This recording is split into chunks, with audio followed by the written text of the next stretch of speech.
السلام علیکم دوستوں، آج ہم ورڈپریس رائٹنگ سیٹنگز جو ہیں اس کو دیکھیں گے، اس کو مکمل طور پر انڈرسٹینڈ کریں گے اور اس ویڈیو کو کمپلیٹ دیکھیے گا یا پھر کمپریہنسولی اس کو ہم سم اپ کریں گے ساری جو ہے وہ سیٹنگز کو۔ تو ورڈپریس کی جو رائٹنگ سروس ہے، یہ سیٹنگز میں جائیں گے تو یہ جنرل کے نیچے رائٹنگ سیٹنگ ہے۔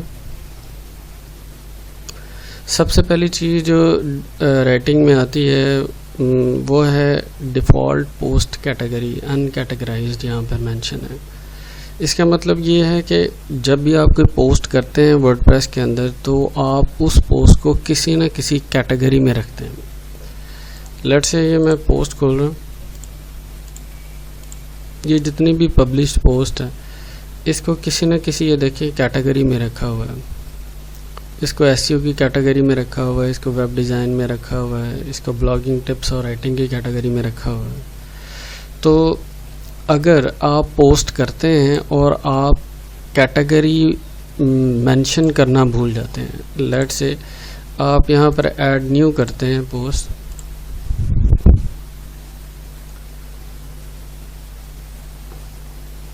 ایڈ نیو کرتے ہوئے جب آپ کیٹیگری یہاں سے چوز کرتے ہوں تو آپ چوز کرنا بھول جاتے ہیں، تو پھر ورڈپریس کیا کرتا ہے، اگر آپ نے یہاں سے سیٹنگ جو بھی مینشن کی ہوئی ہے اس کو فالو کرے گا۔ تو ڈیفالٹ پوسٹ کیٹیگری وہ چوز کرے گا ان کیٹیگرائزڈ۔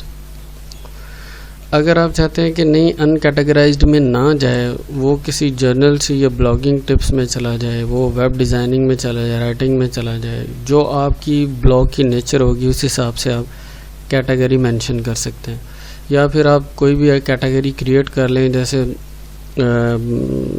جنرل کیٹیگری ہے اس میں کر لیں، تو وہ یہاں پر سیٹ اپ کر دیں تو وہ وہیں پر بھیجے گا۔ ان کیٹیگرائزڈ کرنے کا یہ فائدہ ہوتا ہے کہ نارملی ہم کسی نہ کسی پوسٹ کو کسی نہ کسی کیٹیگری میں ضرور رکھتے ہیں، تو ان کیٹیگرائز سے ہمیں پتہ چل جاتا ہے کہ یہ کسی بھی کیٹیگری میں نہیں ہے، تو ہم اس کو جا کے دوبارہ ایڈٹ کر کے اس کے لیے کیٹیگری کو ہی چوز کر لیتے ہیں یہاں پر آ کے۔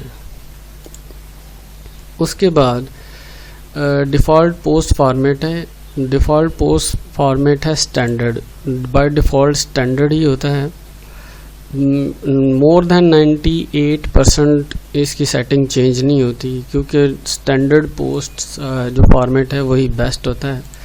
آپ یہاں پر آئیں گے تو یہ اسٹینڈرڈ پوسٹ فارمیٹ ہے۔ آپ ٹائٹل دیں گے، آپ کانٹینٹ لکھیں گے اور اس کے بعد اس کیٹیگری سلیکٹ کریں گے، امیج ڈالیں گے، ٹھیک ہے، اور اس کو پبلش کر دیں گے۔ تو یہ بائی ڈیفالٹ ایک اسٹینڈرڈ فارمیٹ ہے، تو اسی میں آپ رہیے، اسٹینڈرڈ فارمیٹ میں ہی رہیے۔ دوسری چیز آ جاتی ہے default editor for user. Editor by default اس وقت جو ورڈپریس کا جو فارمیٹ چل رہا ہے، اس ورژن جو ہے وہ میرے پاس یہ ہے، ورژن ہے 5.2.4، جو لیٹسٹ ورژن ہے اکتوبر 2019 میں۔ اس نے اب اپنا ایک ایڈیٹر نیا بھی سلیکٹ کیا جس کو بلاک ایڈیٹر کہہ رہے ہیں۔ بلاک ایڈیٹر کا مطلب ہے کہ اس نے ڈفرینٹ بلاکس بنا دیے ہیں، مثلا یہاں پر ڈفرینٹ بلاکس آتے ہیں کہ وہ ایک چیز انٹروڈیوس کروائی ہے۔ اگر آپ اس کو جو لوگ پہلے سے ورڈپریس پہ کام کریں وہ نارملی اس کو پسند نہیں کر رہے، تو یہاں پر کلاسک ایڈیٹر کا پلگ ان کر کے دوبارہ آپ وہ فارمیٹ لا سکتے ہیں۔ تو میں نے اس لیے کیونکہ میرے پاس وہ پلگ ان ہے ایڈٹ، میں نے وہ پلگ ان کیا ہوا ہے، یہ دیکھیں یہ کلاسک ایڈیٹر کا، تو میں پرانے سٹائل میں اس کو یوز کر رہا ہوں، وہ ذرا کنوینینٹ ہے اور ایزی ہے، تو اس لیے یہاں پر آپ چوز کر سکتے ہیں کہ آپ کو کلاسک ایڈیٹر پرانے ایڈیٹر میں جانا ہے یا پھر بلاک ایڈیٹر میں جانا ہے، تو یہاں پر آپ کو فلیکسیبلٹی دی جاتی ہے۔ اس کے بعد یہاں پر ہے الاؤ یوزرز ٹو سوئچ ایڈیٹر۔ اگر آپ نے کچھ یوزرز کریٹ کیے ہوئے ہیں، جیسے کنٹریبیوٹر بنایا ہوا ہے، کسی کو ایڈیٹر بنایا ہوا ہے یا آتھر بنایا ہوا ہے اپنی ویب سائٹ کے اندر، تو آپ ان کو پھر فلیکسیبلٹی دیں گے یا نہیں دیں گے، یہاں سے بتائیں گے آپ۔ یا تو وہ جون سا چاہیں ایڈیٹر یوز کر سکتے ہیں، لیٹ سے وہ بلاک ایڈیٹر یوز کرنا چاہیں تو وہ کر سکتے ہیں، کلاسک کرنا چاہیں تو کلاسک کر سکتے ہیں۔ اگر آپ نے نہیں دینی فلیکسیبلٹی تو اس کا مطلب آپ جو چوز کریں گے وہ بھی وہی یوز کریں گے. اس کے بعد ہے پوسٹ ویا ای میل کی سیٹنگ. یہ ہے اس سیٹنگ کو 99.9% لوگ یوز نہیں کرتے. اس کی ایک وجہ جو سب سے بڑی وجہ مجھے سمجھ میں آتی ہے وہ سیکیورٹی پوائنٹ آف ویو کے مطابق ہے. اس کا فائدہ بھی ہے لیکن اس کی سیکیورٹی پوائنٹ آف ویو سے لوگ اس کو یوز نہیں کرتے. میل سرور جو ہے اس کا فنکشن کیا ہے؟ اس کا فنکشن یہ ہے کہ آپ اگر اپنے گھر پہ سفر پہ ہیں، کہیں پر بھی ہیں، آپ پوسٹ کرنا چاہتے ہیں ای میل کے تھرو، تو آپ ایک ای میل کریٹ کریں گے ایز اے پوسٹ اور اس کو میل سرور پر بھیج دیں گے. میل سرور کا سیٹ اپ آپ کو آپ کی ہوسٹنگ کمپنی دیتی ہے. وہ یہاں پر آپ اس کو کنفیگر کر سکتے ہیں، اس کا لاگ ان ڈیٹیل دے سکتے ہیں، لاگ ان نیم، پاسورڈ دیں گے اور کیٹیگری چوز کریں گے کہ جو آپ پوسٹ وائے ای میل بھیجیں گے وہ کس کیٹیگری میں پوسٹ ورڈ پریس کرے گا. تو آپ اس میل سرور پر ای میل کر دیں گے تو وہ اس کو ورڈ پریس پر پوسٹ کر دے گا. اس کا نقصان کیا ہے؟ اس کا نقصان یہ ہے کہ اگر آپ کا کوئی بھی جاننے والا اگر میل سرور کا ایڈریس جانتا ہے تو وہ آپ کی ویب سائٹ پر جس طرح کا چاہے کانٹینٹ ای میل کر سکتا ہے. تو وہ ظاہر ورڈ پریس تو اس کو پبلش کر دے گا. اگر اس کو یہ ساری ڈیٹیل کا پتہ ہے تو پھر یہ آپ کو پرابلم کرے گا. تو آپ کی ورڈ سائٹ کی ریپوٹیشن ود ان منٹس جو ہے وہ جا سکتی ہے. اس لیے نارملی لوگ اس کو یوز نہیں کرتے، وہ خود ورڈ پریس کے اندر آ کر ہی پوسٹ پبلش کرتے ہیں.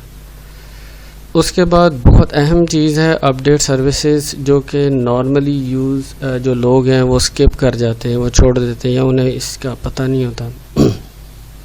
جب بھی آپ ورڈ پریس پر کوئی بھی پوسٹ پبلش کرتے ہیں یا ایڈ کرتے ہیں نیو پبلش، تو آپ کو ضرورت ہوتی ہے کہ بہت سارے ادر سرچ انجنز یا سروسز کو پتہ چلے، ویب سائٹس کو پتہ چلے کہ آپ کی نئی پوسٹ جو ہے وہ پبلش ہو چکی ہے. تو آپ کو ڈفرینٹ جگہوں پر جا کر پوسٹ مارکیٹ کرنا پڑتی ہے. تو ورڈ پریس آپ کو یہ فلیکسیبلٹی دیتا ہے کہ آپ پنگومیٹک بھی بہت زیادہ لوگ یوز کرتے ہیں. اپنی ویب سائٹ کو پنگومیٹک پر جو ہے جا کے پوسٹ کو اس میں ایڈ کرتے ہیں، پھر اس کے بعد پبلش کرتے ہیں. نوٹیفائی، پنگ کا مطلب ہوتا ہے نوٹیفائی کرنا. تو ورڈ پریس آپ کو یہ سروس دیتا ہے کہ آپ in web site in service پہ چلے جائیں اور وہاں پر موجود جتنے بھی سروسز ہیں، جتنے بھی سائٹ ہیں جو کہ نوٹیفائی کرتی ہیں، جو آگے نوٹیفائی کرتی ہیں، جو آگے پنگ کرتی ہیں، ان کی لسٹ پڑی ہوئی ہے. آپ اس لسٹ کو جا کے کاپی کر لیں Ctrl+C کر کے اور اپنی ویب سائٹ کے اندر لا کر اس کو Ctrl+V کر دیں. تو اب یہ ہو جائے گا کہ جیسے ہی آپ پوسٹ پبلش کریں گے اپنی ویب سائٹ کے اندر ورڈ پریس کے اندر، تو اس کا نوٹیفیکیشن ان سارے سرچ انجنس پہ جو ہے وہ چلا جائے گا. تو آپ کی ویب سائٹ کی پروموشن آسان ہو جاتی ہے. اس سے آپ کو ٹریفک بھی جنریٹ ہوتی ہے اور آپ کی سائٹ انڈیکس بھی جلدی ہو جاتی ہے. تو یہ تھی جی رائٹنگ کی سروسز، ساری رائٹنگ کی سیٹنگز. ہوپ آپ کو یہ ویڈیو پسند آئی ہوگی، اور اگر ویڈیو پسند آئی ہے تو اس پیج کو لائک کیجئے اور شیئر بھی کیجئے، اور ہمارے چینل کو سبسکرائب کیجئے. اگر آپ ہمارے سبسکرائبر ہیں تو ہم فری میں کنسلٹنسی دیتے ہیں آپ کو ورڈ پریس کے اوپر اور SEO کے اوپر. تھینک یو سو مچ. اللہ حافظ.